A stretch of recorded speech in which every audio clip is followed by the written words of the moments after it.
మహత్తర కార్యక్రమాన్ని పుష్కర కాలంగా నిర్వహిస్తున్నందుకు నరేంద్ర చౌదరి దంపతులకు మరోమారి నా హృదయపూర్వకమైనటువంటి అభినందనలు తెలియజేస్తున్నాను. ఇప్పటిదాకా దాదాపు 200 కళ్యాణాలు ఈ వేదికపై జరిగాయి.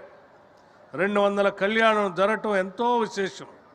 కొన్ని లక్షల మంది భక్తులు ప్రత్యక్షంగా పాల్గొంటే కొన్ని కోట్ల మంది భక్తులు టీవీల ముందు భక్తి టీవీ కోటి దీపోత్సవాన్ని వీక్షిస్తున్నారు. ప్రమిదలు, నూనె, ఒత్తులు తదితర పూజా సామాగ్రి అన్నీ ఇచ్చి పూజలు చేయించడం ఎంతో విశేషం.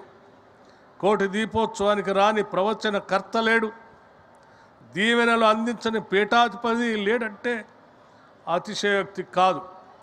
శృంగేరి జగద్గురు భారతీ తీర్థ మహాస్వామివారు, కంచి జగద్గురు విజయేంద్ర సరస్వతి స్వామివారు, art of living Ravi Shankar Guruji, Isha foundation Jaggu Vasudev వంటి ఎందరో గురుమూర్తులు ఈ కార్యక్రమంలో పాల్గొన్నారు.